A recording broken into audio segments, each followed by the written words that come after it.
Yeah, is that really the girl that is that the motion capture that's the actress? model. Yeah, that's the face model. That is a crime against imagination, against humanity. That is a crime against humanity. What's with the teeth? That's a slap on her face. Yeah, I know. That she is hot. And the one on the right is a mutant. That's X-Men. That's not Star Wars. No, I meant a real mutant. Like she was born near Chernobyl. She's got like 3 vaginas and 2 buttholes. Some of the screen actors. Wow. Oh my god. So when they scanned her in, did they hit her with a shovel afterwards? I think she's on meth. No? Perhaps it was the meth shovel. Dude, she is smoking meth for sure.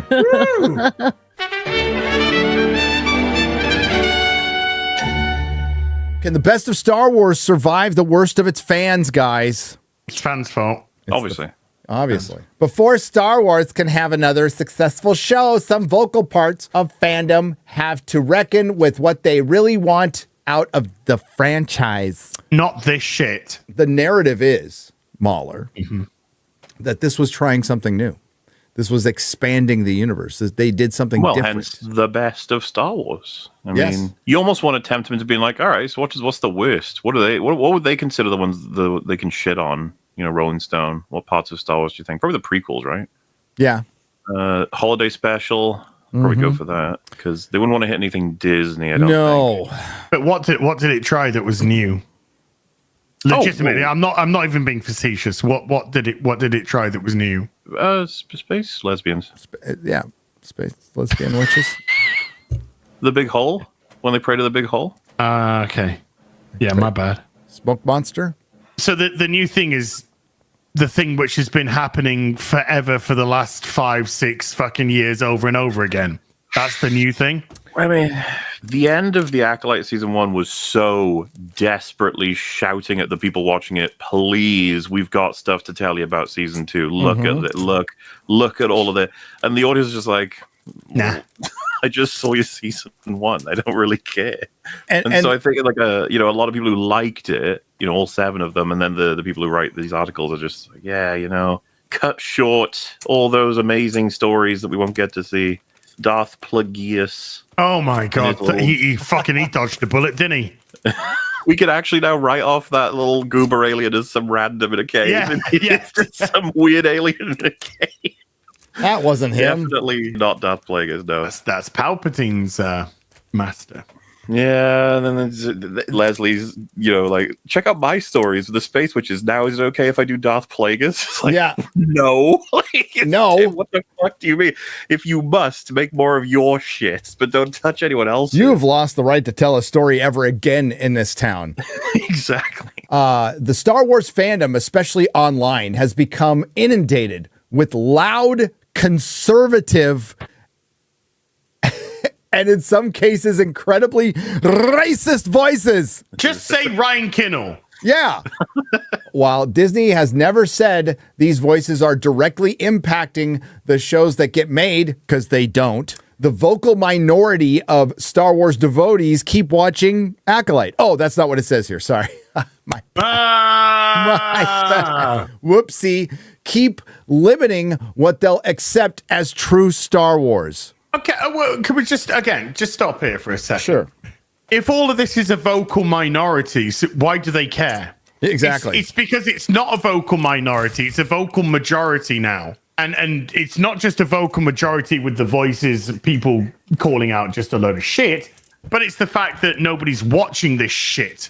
The viewing figures are coming in, nobody's watching it. We actually have the data now that is provable beyond the shadow of a doubt that the Disney Star Wars fandom has become the vocal minority. I agree with Ryan's assessment that this did have a dedicated sect of fans. That's tiny. So a show gets cancelled due to low viewing figures. Person with webcam and microphone to blame. Yes. These fans say they're fighting for Star Wars' future. Okay. I mean, maybe there was a time about that, but There is none. I was going to say, don't most of us here? I mean, if I'm not trying to speak for anyone here, but most of us are in agreement that Star Wars is done. Yeah. That's an interesting question. When would it have felt like it was beyond saving? Oh, for me? Last Jedi. Yeah. That was some people would argue like as soon as the deal was signed, it was over. Like it certainly that wasn't it for me. It probably no. When the deal was signed, I was like, let's go. This sounds great. Kathleen Kennedy, awesome. I think it might have been TLJ for me because it wasn't just that film was bad. It was realizing just how much damage TFA had done. Yeah. And then realizing like, oh shit, like this is it. No coming back from that. The desecration of Luke Skywalker was the killer. Yeah, you don't come back from that. It's a testament to the franchise that it's still around, but the numbers have been shrinking. There's normal diminishing returns anyway. They just accelerated it with all the crap, and most of it's been crap. Can it be saved someday in the future? Sure. Yeah, that's anything's possible, but not now. But if their endless fantasy world can't accept any stories that they don't recognize, what about all the stories that Disney stopped recognizing? You fucking corporate cock gobbler. Okay, fucking the EU. Those were stories that were mostly widely accepted by the Star Wars fan base. The Dark Horse comics, widely accepted. They did a lot of different things. All the Acolyte was plucking the corpse of the EU that Disney murdered. So stop with this new shit. It might be new to you, Rolling Stone, because you didn't fucking watch anything, you haven't read anything, and this is some fucking fake geek idiot writing this. But I'm sorry, a cultural critic for the very responsible, reasonable, and I was going to say objectionable, Rolling Stone. And by stories recognized, can we stop fucking beating around the bush here and just tell things how they actually are? These aren't different stories. You're coming in and you're desecrating Luke Skywalker. You're desecrating Han Solo. You're desecrating the Jedi. You're fucking glamorizing the fucking dark side because that's your new heroes. Because none of you can write about heroicism. None of you know what a hero is or self-sacrifice is or anything like that. The only thing that you know how to write about is the biggest of filth. You know, like for instance, if a character in a show fed women to a Jedi to be so that Jedi could be promoted from a Padawan to a Jedi or something, things that Leslie Headland might actually know a thing or two about. They tend to judge everyone by their own scummy industry, their own scummy personalities, their own scummy morality, because none of them have any fucking morals. They're all a bunch of fucking thieves, extortionists, blackmailers, embezzlers.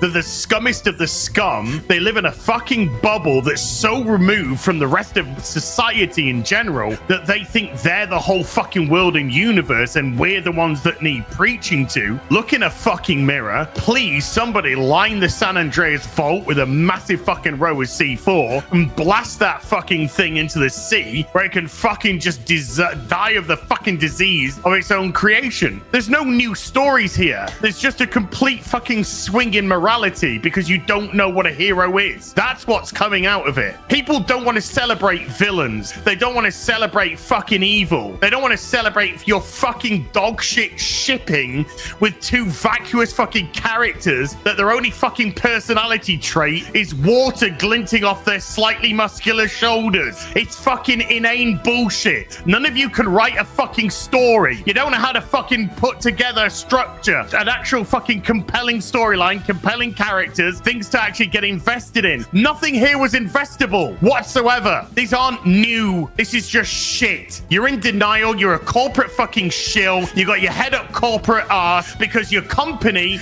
owns all the other fucking media outlet and you're all gaslighting everybody into trying to blackmail them, emotionally blackmail them, or shame them into fucking liking the shite or giving this shite a chance. It doesn't deserve a chance. That's why everything is getting cancelled after a season, because nothing here is worth investing in. Nothing here has got any legs, any structure, any whatsoever. And the only thing that keeps keeps a show going that's so bad is money. The money that you want to throw in constantly. Star Trek, Rings of Power, to keep it going, to give some sort of semblance that, yes, it's successful. Look, we've got another season going, but it's not. It's wasted money. Keep wasting your money. We don't care. But there's nothing new here. There never has been anything new here. This is why it's being rejected. The one thing, apart from the first maybe 2 seasons of The Mandalorian, that certain Star Wars fans actually like was Andor. But guess what? Nobody watched that either. Why? Because fucking Star Wars is done.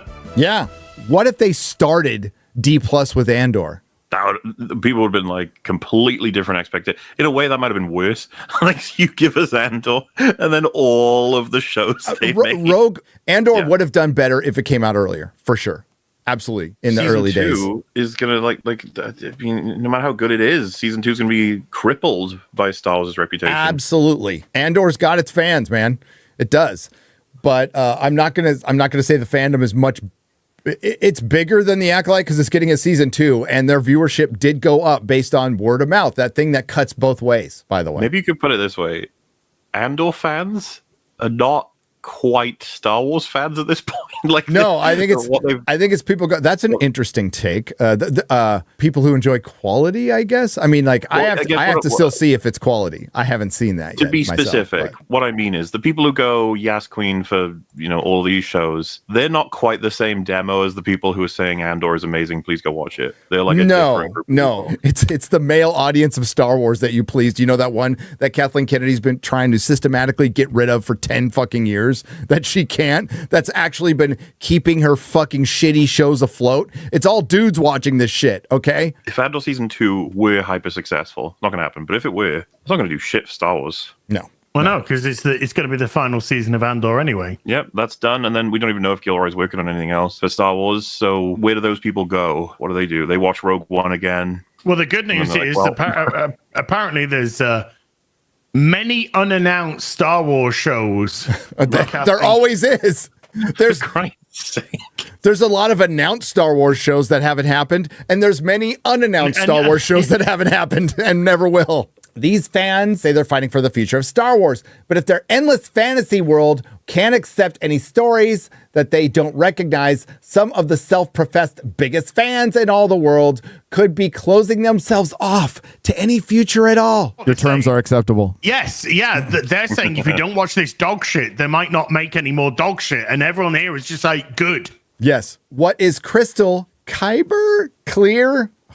Oh, shut your fucking mouth. Is that before Star Wars can have any other successful show, the loudest voices online need to realize, who in the fuck wrote this? Some retard. Okay. Some stupid retard. You need to listen to some retard from fucking Rolling Stone. Okay, C.T. Jones is telling you, Star Wars fans, you need to realize the Star Wars they want to return to never existed in the first place. That doesn't make any sense. That is. Will the real Star Wars please stand up? It did in 1977, in 1980, in 1983. Okay, fine. Prequels, 2000s, whatever. And then it's gone in October of 2012. It's gone. Dead. Much of the online discourse around Star Wars is centered on the franchise's most recent live-action projects. The Mandalorian, which went to shit. The Book of Boba Fett, which was always shit. Ahsoka, which is shit. Obi-Wan Kenobi, which is shit. Andor, people like. The Acolyte, which is shit. That's a lot of shit. And then there's the Disney trilogy. Let's not forget that. Any goodwill they had from Mandalorian Season 1 is gone as well. Oh, yes. yeah. Oh, wait. Yeah, long gone. Like, the timing of doing this movie is, and this is the only thing they've got, MauLer, is sad. It's just sad.